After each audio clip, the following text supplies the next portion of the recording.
Nós continuamos seguindo o apóstolo Paulo pelas linhas da sua primeira carta aos crentes de Corinto. E como eu falei, eu gosto muito das cartas de Paulo a Corinto, porque nunca houve uma igreja tão problemática quanto a igreja de Corinto. Dificilmente alguma igreja dos nossos dias vai passar por alguma dificuldade que eles não tenham passado. Então nós encontramos aqui muitos conselhos úteis, proveitosos para a nossa vida. Por exemplo, hoje nós vamos estudar sobre a necessidade de ordem no culto. E você já pode abrir a sua Bíblia em 1 Coríntios capítulo 11. Vamos considerar os seus 34 versinhos. 1 Coríntios 11 está dividido em duas partes. Na verdade, são dois problemas. Duas coisas erradas que estavam acontecendo na hora do culto. E então nós vamos tratar de cada uma delas. O primeiro problema era a roupa das mulheres no culto. Claro, isso acontecia lá na época do Novo Testamento, isso não acontece hoje. Não é? De forma alguma. Mas acontecia lá. E lá, sabe qual era o problema? Você não vai acreditar. Era o cabelo. Olha só. Nos versos 1 a 16, Paulo fala sobre a necessidade das mulheres cobrirem seus cabelos com o véu nas reuniões da igreja. Então essa é a orientação, o resumo é esse. Mulheres, vocês precisam cobrir o cabelo com o véu na hora do culto. Por quê? Porque na cultura oriental, mostrar os cabelos em público era, e ainda é, considerado uma indicação de licenciosidade. Em alguns países do Oriente Médio, as mulheres precisam se cobrir. Alguns países são mais radicais e usam a burca. Mas, de um modo geral, nos países árabes, a mulher cobre o seu cabelo. Se um dia a irmã for morar num desses países, e a irmã quiser ganhar alguém para Cristo, vai ter que cobrir os cabelos com o véu. Porque se a irmã não fizer isso, será vista como uma pessoa de moral duvidosa. Essa é a cultura daquele lugar. E era a cultura daquele lugar já desde os tempos em que o Novo Testamento foi escrito. O cabelo das mulheres exercia um certo fascínio sobre os homens. O meu avô me disse que quando ele era jovem e não era convertido, ele não era crente, então ele era jovem, era do mundo, ele e os amigos iam para perto do ponto do bonde e ficavam ali conversando como quem não faz nada. Por quê? Porque na hora que as moças iam subir no bonde, dava para ver o tornozelo. E eles ficavam ali para espiar o tornozelo das mulheres. Eu acho que eles iam para casa depois, fechavam o olho na cama e ficavam sonhando com aqueles tornozelos. O sexo masculino é mais atraído pela visão. Diferente do sexo feminino, que é multi-atraído, né? É o clima, é a conversa, a mulher é mais complexa. O homem é muito atraído pela visão. E o mesmo efeito que as canelas das moças tinham sobre o meu avô e os amigos dele, os cabelos das mulheres tinham sobre os homens da época do Novo Testamento. Por isso, as mulheres sérias cobriam o cabelo. Você pode ver em qualquer filme de época, as mulheres vão estar com os cabelos cobertos, principalmente as mulheres judias, porque a sociedade judaica era mais séria do que a sociedade greco-romana. Uma mulher que não estivesse com os cabelos cobertos, normalmente era identificada como uma prostituta. Lá em Israel, se você encontrasse na rua uma mulher com os cabelos descobertos, você poderia dizer que era uma mulher de vida fácil. Também havia um costume de rapar a cabeça das mulheres adúlteras. Quando elas não eram apedrejadas, então a mulher passava por aquela vergonha, ela tinha os seus cabelos cortados. Mas certamente, se um homem visse os sedosos e belos e longos cabelos de uma mulher, ele iria para casa, iria fechar os olhos de noite e ia ficar lembrando. Agora imagina o constrangimento se isso acontecesse dentro do culto. Era o que estava acontecendo lá em Corinto. E por que isso acontecia em Corinto? Porque, lembra, era uma cidade meio assim, largada. Corinto era a capital mundial da prostituição. Então as coisas lá eram meio bagunçadas, havia muita prostituição, havia um templo de Afrodite, cidade de marinheiros. E algumas das irmãs estavam trazendo a moda da rua para a reunião da igreja. E isso escandalizava, levava os irmãos a pecar. E é esse o assunto que Paulo vai tratar nos versículos 1 a 16. Feito essa explicação, estabelecido esse contexto, olhem só, um exemplo de roupas e penteados típicos do século I. Isso é uma amostra. Nós temos uma jovem com vestido amarelo. A gente percebe aí uma pessoa, talvez, já mais antenada com as últimas novidades de Atenas. O cabelo dela está à mostra. O que mais que está à mostra? Os ombros. Mas reparem que mesmo assim os cabelos estão presos. Ao lado dela temos uma outra mulher, talvez uma grega ou uma romana. Aí a gente vê que já está com mais pano em cima do corpo. Os ombros estão encobertos. E qual é o detalhe do cabelo? Está coberto. E lá atrás de azul, provavelmente uma judia. Com um vestuário muito mais conservador. E esse povo sempre viveu separado. O legal da igreja é que a igreja junta quem sempre esteve separado. Então agora não tem mais judeu, grego, romano, é tudo irmão em Jesus Cristo. Mas quando vem para o culto, cada um vem trazendo a sua cultura. E isso estava trazendo alguma dificuldade, algum ruído. E é sobre isso que Paulo vai nos orientar. Ele começa estabelecendo uma comparação. Versículos 1 a 3. Sede meus imitadores, como também eu o sou de Cristo. Ora, eu vos louvo porque em tudo vos lembrais de mim e guardais os preceitos, assim como vô-los entreguei. Quero, porém, que saibais que Cristo é a cabeça de todo homem, o homem a cabeça da mulher, e Deus a cabeça de Cristo. Ele estabelece uma comparação da relação entre o homem e a mulher, com a relação de Cristo com a igreja e da relação do Pai com o Filho. Deus Pai com Deus Filho. Isso vai ser importante porque Paulo vai tratar da questão da submissão nos próximos versos. E ele já começa com essa comparação, deixando muito claro que submissão não tem a ver com superioridade ou inferioridade. Assim como não existe essa questão de superioridade ou inferioridade entre Deus Pai, Deus Filho e Deus Espírito Santo, e ainda assim, Deus Filho se submete a Deus Pai, a igreja se submete a Cristo e a mulher se submete ao marido. Ele faz essa comparação preciosa. E em seguida ele dá uma orientação, versículos 4 a 6.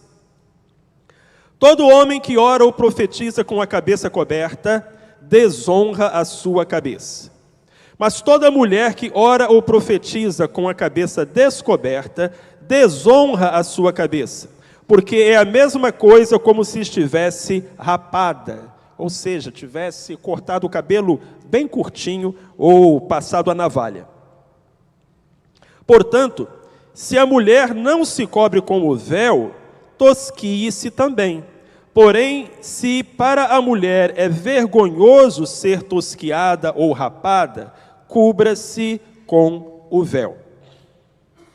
Este primeiro versículo que estamos considerando, versículo 4, parece estranho, quando Paulo diz que todo homem que ora ou profetiza com a cabeça coberta desonra a sua cabeça. Eu digo estranho não para nós brasileiros, porque o nosso costume é, quando entramos em um lugar solene, tirarmos o chapéu. Então, se alguém está de boné, está de chapéu e vai entrar em uma igreja, em uma casa, ele vai tirar o chapéu. Mas entre os judeus é o contrário. Quando eles entram na sinagoga, colocam um chapéu ou um quipá, que é aquele solidéu, como uma forma de reverência a Deus. É o oposto. Então, como é que Paulo está dizendo aqui que todo homem que cobre a cabeça na presença de Deus desonra a sua cabeça? Alguns estudiosos afirmam que o costume judaico dos homens orarem com a cabeça coberta só se iniciou no século IV depois de Cristo, portanto ainda não era prática nos dias de Paulo. Já os gentios, aqueles que não eram judeus, nunca tiveram esse costume. Aí a gente consegue entender. Já uma mulher com os cabelos expostos em público era um escândalo, principalmente para os judeus. A opção seria cortar os cabelos, mas dificilmente uma mulher daquela época desejaria fazer isso. Quase dá para a gente ouvir as irmãs discutindo com Paulo e dizendo: Paulo, por que só nós mulheres temos que usar o véu? Por que os homens não usam o véu também? E aí Paulo diz: porque para o homem orar com a cabeça coberta é uma desonra. Enquanto que para vocês a desonra é orar com a cabeça descoberta. Paulo, nós queremos igualdade de direitos. Se os homens podem orar sem véu, nós também podemos. E Paulo respondendo: joia, é só vocês cortarem o cabelo no mesmo comprimento do cabelo dos homens. Que aí acabou a tentação, né? Lembra, a tentação do povo daquela época era com as madeixas femininas. O pobre do irmão nem conseguia prestar atenção no sermão, porque o pastor estava lá pregando e ele hipnotizado com o cabelo da irmã. Bota o véu, irmã. Não, Paulo, queremos igualdade de direitos. Os homens não usam véu, nós também não queremos usar. Ótimo, cortem o cabelo, que aí acabou o problema. Não tem cabelo, não tem tentação, não tem véu. Ah, Paulo, aí não, né? Você acha? Você acha? Aí Paulo diz: se é vergonhoso para a mulher cortar o cabelo, cubra-se. Então esse é o argumento que está seguindo aqui e muito bem orientado pelo apóstolo dos gentios. Nos versos 7 a 10, Paulo dá uma explicação. Por que isso deve ser feito? Vamos ler? Pois o homem, na verdade, não deve cobrir a cabeça, porque é a imagem e glória de Deus, mas a mulher é a glória do homem. Você sabia disso, irmã? Que você é a glória do seu marido? Olha, muito bem. Porque o homem não proveio da mulher, mas a mulher do homem, Adão e Eva. Nem foi o homem criado por causa da mulher, mas sim a mulher por causa do homem. Portanto, a mulher deve trazer sobre a cabeça um sinal de submissão, que seria o véu, por causa dos anjos. Para Paulo, o uso do véu pela mulher seria um sinal de submissão ao marido, mas principalmente de submissão a Deus. Como assim? Se Deus quer que você use o véu, e você usa, você está mostrando que você se submete a Deus. Para Paulo, o uso do véu pela mulher seria um sinal de respeito a Deus, à semelhança dos anjos, os quais encobrem o rosto e os pés diante do Criador. É o detalhe do versículo 10. A mulher deve trazer sobre a cabeça um sinal de submissão. Ele está falando do véu. Submissão a quem? A Deus. Por causa de quem? Dos anjos. Ah não, pastor Marcelo, aí já é demais. Eu já tenho que ficar preocupada que o meu cabelo está tentando o irmão. Agora eu tenho que ficar preocupada que o meu cabelo está tentando os anjos. Não é isso.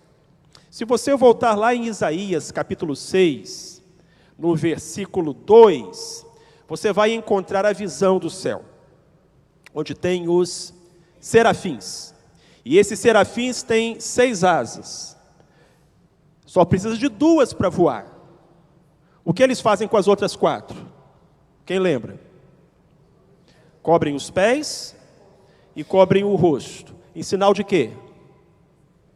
Respeito. Tudo bem? Então aqueles querubins estão ali, eles têm 6 asas. Isaías diz, com 2 eles cobrem os pés, com 2 eles cobrem o rosto, e com 2 eles voam e dizem, santo, santo, santo é o Senhor dos exércitos, toda a terra está cheia da sua glória. Então Paulo está dizendo aqui, assim como os anjos, lá no céu, mostram essa reverência e respeito, as mulheres precisam mostrar reverência e respeito na casa de Deus. Estão diante de Deus, estão num ambiente de culto. Devem trazer sobre a cabeça um sinal de submissão por causa dos anjos. Se os anjos fazem, por que a gente não vai fazer? Se os anjos dão o exemplo, por que a gente vai se achar melhor do que eles? Entenderam, irmãos? É isso que está sendo colocado aqui.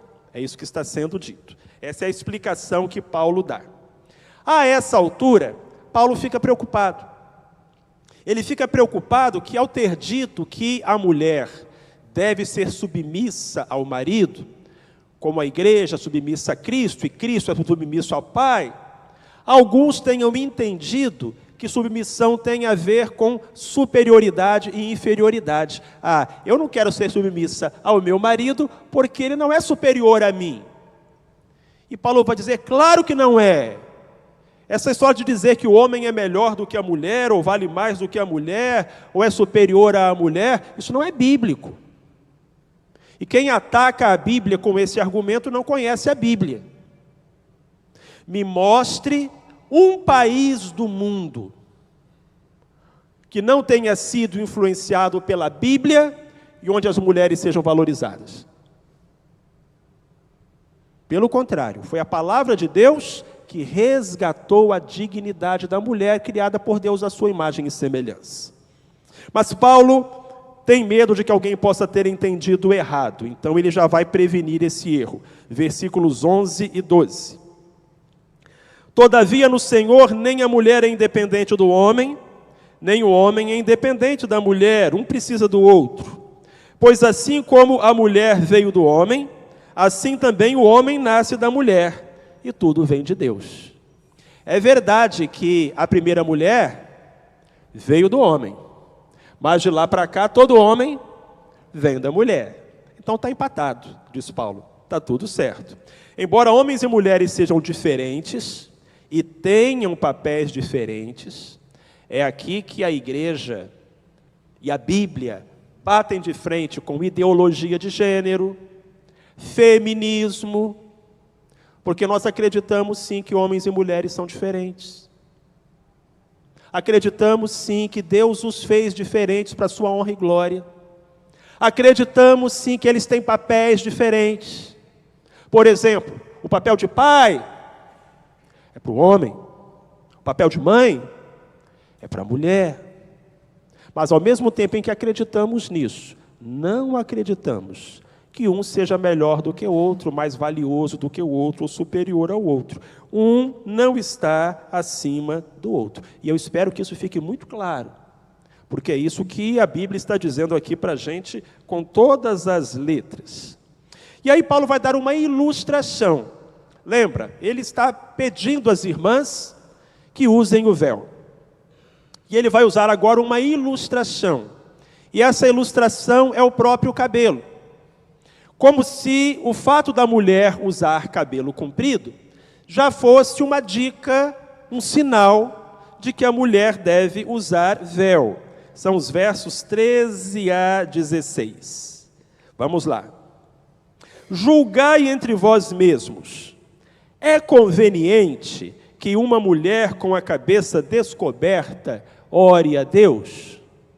Essa é uma pergunta retórica. O que é uma pergunta retórica? É aquela que só tem uma resposta possível. Não. Paulo está dizendo, irmãos, botem a mão na consciência. Toma jeito. Os irmãos acham que é decente, é decoroso que uma mulher dentro da igreja, orando, profetizando, cultuando com os irmãos, esteja mostrando os cabelos? É uma pergunta retórica. Ele achava que não tinha nem necessidade dele estar pedindo isso às irmãs. E aí vem a ilustração da qual eu falei. Não vos ensina a própria natureza que se o homem tiver cabelo comprido, é para ele uma desonra, mas se a mulher tiver o cabelo comprido, é para ela uma glória? O que é isso, Paulo? O homem tem cabelo curto, a mulher tem cabelo comprido. Onde? Na grande maioria das culturas. Isso é muito interessante. Se você chegar numa tribo de índios que nunca teve contato com a civilização, você vai descobrir que os homens usam o cabelo mais curto e as mulheres o cabelo mais comprido. É assim na grande maioria das culturas e dos povos. Isso é interessante. Então Paulo diz, está vendo? Isso já é um sinal de que a mulher sempre gosta de usar o cabelo comprido, de que o homem sempre admira o cabelo comprido da mulher e que a mulher deve usar o véu. Aí Paulo termina este versículo, o versículo 15, com a seguinte frase: pois a cabeleira lhe foi dada em lugar de véu. E aí esse versinho leva a alguma confusão. Então eu quero explicar agora para você com mais atenção. Algumas igrejas, quando chegaram nesse versinho e se depararam com essa frase, o cabelo comprido foi dado à mulher em lugar de véu, entenderam que o que a Bíblia estava dizendo aqui é que o cabelo é o véu da mulher e que, portanto, a mulher não deveria cortar o cabelo. Vocês conhecem igrejas que ensinam isso? Eu conheço muitas. Elas têm diminuído. Mas existem muitas igrejas que ensinam isso. Olha, a mulher não pode cortar o cabelo. Eu sei que tem gente aqui na igreja que foi excluído de igreja porque cortou o cabelo. Lá nos anos 1900 antigamente. Porque a explicação era essa. O cabelo é o véu da mulher. Irmãos, isso não faz sentido de nada que Paulo ensinou até agora. Se tudo que Paulo estava ensinando até agora era para dizer que a mulher não pode cortar o cabelo, não faz sentido tudo que ele ensinou até o momento.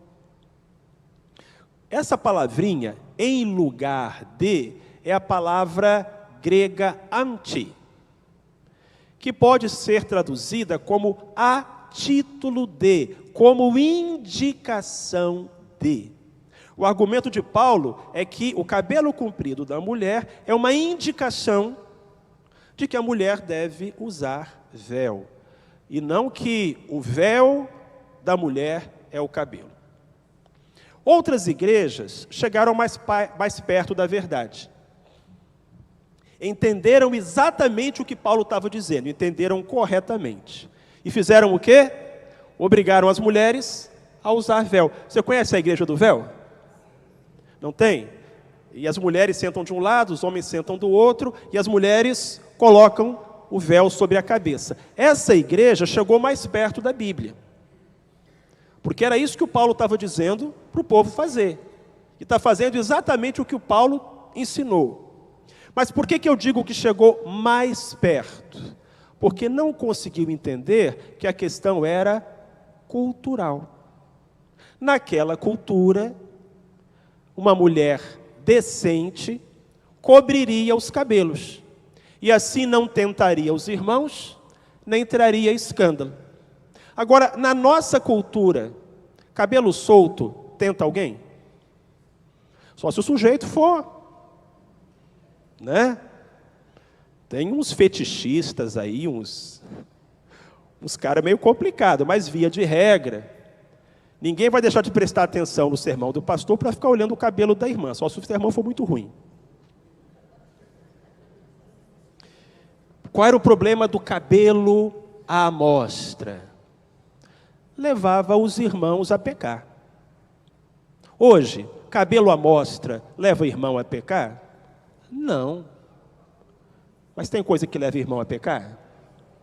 Olha para mim, presta atenção. Irmãs, roupa transparente, roupa apertada, roupa decotada, roupa curta. Quer me ver triste? É dia de casamento aqui na igreja. Porque a noiva vem vestida direitinho. Mas as madrinhas... Irmãos, eu fico tão constrangido, dá vontade de levantar e ir embora. Porque não é roupa para estar na casa de Deus. Eu acho que não é roupa para estar em lugar nenhum. E é disso que o apóstolo Paulo está falando. Irmã, cubra-se. Lá em Corinto, o que tinha que cobrir? O cabelo, até porque o resto elas já cobriam. Você entende isso? Na nossa cultura, tem coisas que a gente vai precisar cobrir. E talvez se um dia Deus te levar para uma outra cultura, e você for morar em outro país, tem coisas que você vai ter que deixar de fazer lá, para não escandalizar o povo de lá. Paulo vem ensinando para a gente desde o começo a questão do comer carne, não comer carne, que por amor a gente abre mão das coisas para ajudar a caminhada de fé do próximo. Agora, pastor Marcelo, e a roupa dos homens? Normalmente, as mulheres não têm tanto problema com isso. Como eu disse, o homem é excitado muito pela visão. A mulher já não é tanto. Ela é mais tocada pela voz, pelo ambiente e assim por diante. Mas os homens também têm que usar roupa decente na igreja. Coloque uma roupa ajeitadinha, não tem que vir de terno e gravata, mas, imagina aquele irmão todo musculoso, saradão, aí ele coloca uma camisetinha regata, e um shortinho. Tenha paciência. Tenha paciência. Devia nem ter pensado nisso. Agora vou ter pesadelo de noite com essa imagem. Entendido? Ordem no culto. Decência no culto. É essa a questão. O problema não era cabelo. O problema não é cabelo. Ninguém vai deixar de entrar no céu, porque lá no céu vai ter um anjo com uma fita métrica para medir o comprimento do cabelo. O problema é decência. Tudo bem? E a decência em cada cultura vai ter as suas características. E, por exemplo, uma coisa que os irmãos não sabem. Os estrangeiros, quando vêm aqui no Brasil, eles se escandalizam muito com a gente. Porque, às vezes, eles estão em algum lugar e tem uma mãe com um nenenzinho, o neném começa a chorar, e a mãe bota o neném para mamar. Para nós aqui, isso é normal, não escandaliza ninguém. Eles arregalam o olho e ficam horrorizados. Diferenças culturais. Existem coisas que são absolutas, certas e erradas em toda parte. E existem coisas que são culturais. Nesse caso, o que era cultural? O cabelo e o véu. O que é absoluto? Decência. Disso nós não podemos abrir mão. Eu espero que tenha conseguido esclarecer esse ponto, que era o mais complicado. O próximo não é tão difícil. O segundo problema lá na igreja de Corinto era a forma de participar da ceia. E isso vai nos envolver dos versos 17 a 34. Nos versos 17 a 34, Paulo vai apontar alguns erros que os coríntios estavam cometendo. Um culto naquela época, como é que era um culto no primeiro século? Primeiro, ele não acontecia num templo. Não tinha isso aqui que a gente tem. Eles se reuniam nas casas, no quintal da casa, e era o culto ali, um grupo pequeno, porque eles eram perseguidos e não podiam construir templos. E lá tinha uma refeição. que eles chamavam de ágape. O que era isso? Era um junta-panela. Então, cada irmão, cada irmã levava uma comidinha e eles faziam uma confraternização. Os americanos chamam isso de fellowship. E acontecia antes do culto ou depois do culto. Era muito comum. E na hora do culto, tinha a ceia. Então eram duas refeições. Uma refeição de confraternização e a refeição que era o memorial da ceia do Senhor. Comia do pão, bebia do cálice. Não era igual aqui na nossa igreja, que tem um pedacinho de pão e um pouquinho de suco de uva. Eles levavam pão, levavam uma jarra de vinho ou de suco de uva, e as pessoas se serviam porque as noções de higiene da época eram diferentes das nossas. Você ia pegando, tirando o pedaço, bebia no cálice, passava adiante, era dessa maneira. Ok, o que estava acontecendo errado ali? Versos 17 a 22, desordens no culto. Nisto, porém, que vou dizer-vos, não vos louvo, porquanto vos ajuntais não para melhor, mas para pior. Porque, antes de tudo, ouço que quando vos ajuntais na igreja, há entre vós dissensões, e em parte o creio. E até importa que haja entre vós facções, para que os aprovados se tornem manifestos entre vós. De sorte que quando vos ajuntais num lugar, não é para comer a ceia do Senhor. Porque quando comeis, cada um toma antes de outrem a sua própria refeição, ou a sua própria ceia, e assim um fica com fome, enquanto o outro se embriaga. Não tendes porventura casas onde comer e beber? Ou desprezais a igreja de Deus e envergonhais os que nada têm? Que vos direi? Louvar-vos-ei?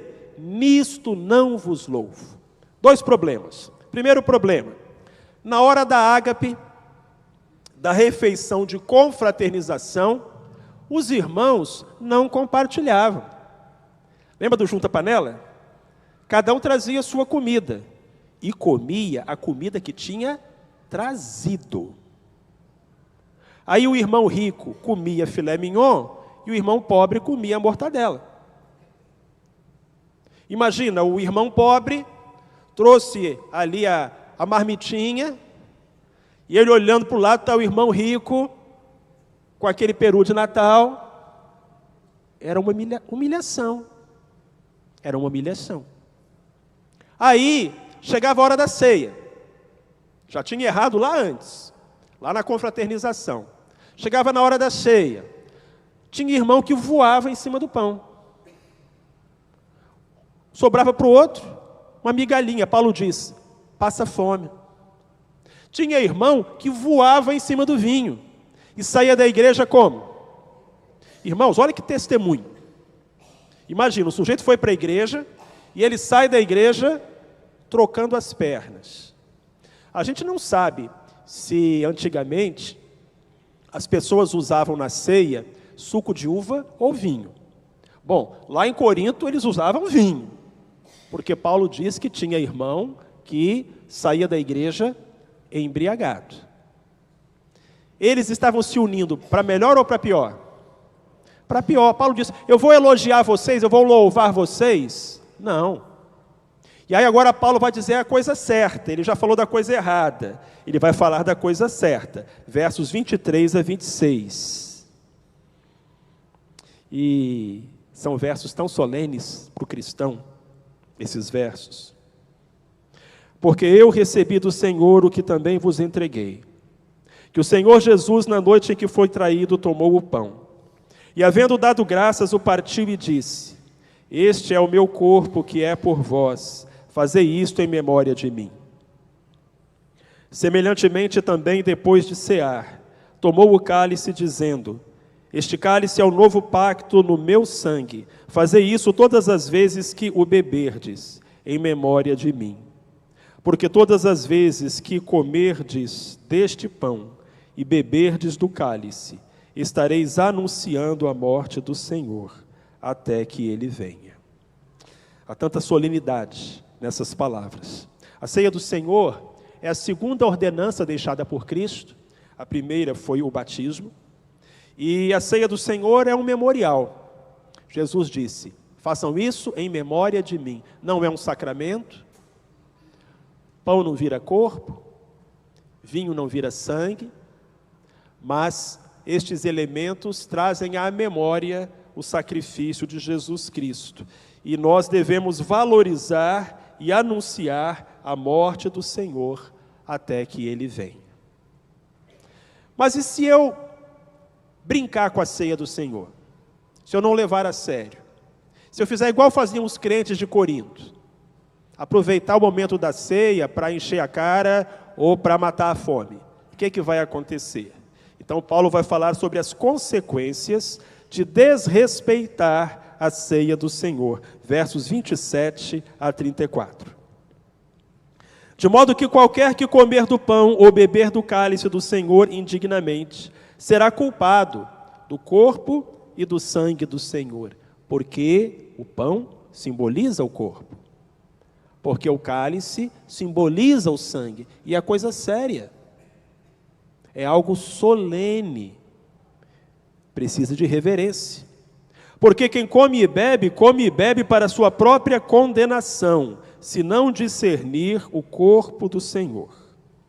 Por causa disso, há entre vós muitos fracos, enfermos e muitos que dormem. Dormem aqui significa gente que já morreu. O que Paulo está dizendo é o seguinte: Deus está pesando a mão em cima da igreja. E tem gente na igreja que está fraca, tem gente na igreja que está doente, tem gente que está na igreja que morreu como disciplina de Deus. Não pense que é o diabo que está perseguindo, não. É Deus que está pesando a mão. Porque estão zombando de algo que para Deus é tão sério. O sacrifício do seu filho na cruz. Verso 31. Porque se nós nos julgássemos a nós mesmos, não seríamos julgados. Em outras palavras, se você tiver disciplina, ninguém precisará disciplinar você. Então, tome jeito, se acerte. Quando, porém, somos julgados pelo Senhor, somos corrigidos, para não sermos condenados com o mundo. Até quando Deus castiga, é para o nosso bem, mas melhor mesmo é não ser castigado. Então, tenhamos disciplina. E Paulo vai encerrar a sua orientação e o capítulo com algumas recomendações práticas. Portanto, meus irmãos, quando vos ajuntais para comer, esperai uns pelos outros. Repartam a comida. Se vai ser um junta-panela, que seja um junta-prato. Compartilhem. Na hora da ceia, não sai ninguém correndo para comer o pão todo de uma vez. Esperem pelos outros. Se alguém tiver fome, coma em casa. Ali na igreja é outra coisa. A fim de que não vos reunais para condenação vós. E as demais coisas eu vos ordenarei quando eu for.